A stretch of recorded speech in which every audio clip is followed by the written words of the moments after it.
وَمَاتُوا وَهُمْ کُفَّارٌ کے الفاظ سے معلوم ہوا ہے کہ جس کافر کے کفر کے حالت میں مرنے کا یقین نہ ہو اس پر لعنت کرنا جائز نہیں ہے، اور چونکہ ہمیں کسی شخص کے خاتمہ کا یقینی علم ہونے کا اب کوئی ذریعہ نہیں ہے، اس لیے کسی کافر کا نام لے کر بھی اس پر لعنت کرنا جائز نہیں ہے۔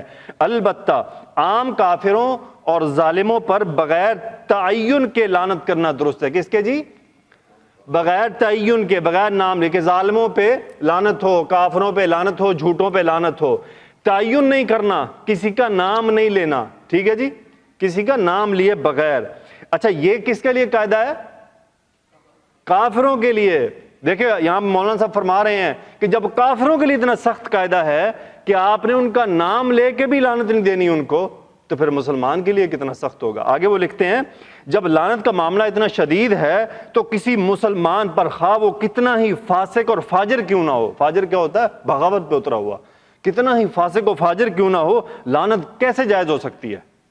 یعنی جب کفار کو آپ نے نام لے کر لعنت نہیں کرنی تو کسی مسلمان کو کیسے آپ لعنت بھیج سکتے ہیں؟ اور فرماتے ہیں کسی کو مردود کہنا، کسی کو راندہ درگاہ کہنا، اللہ کی مار وغیرہ کہنا، یہ سب لعنت ہی کے حکم میں آتا ہے، از معارف القرآن مفتی شفیع رحمۃ اللہ علیہ۔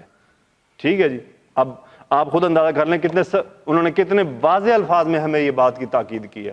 تو پلیز ریکویسٹ کہ ہمیں خود بھی اس سے باز آنا ہے اور اپنے دوستوں کو بھی بچانا ہے۔ دیکھیں خیر کی بات ہے، پھیلائیں، اللہ عمل کی توفیق عطا فرمائے ہمیں بھی اور ہمارے دوستوں کو بھی، کیوں جی میں صحیح کہہ رہا ہوں کہ اس کی عادت عمومی ہے ہمارے اندر، بہت زیادہ ہے، بہت زیادہ ہے، ایسے اٹھتے پھرتے بیچتے رہتے ہیں۔ اللہ تعالیٰ سے دعا ہے کہ یا اللہ ہمیں اس بیماری سے بچا لے۔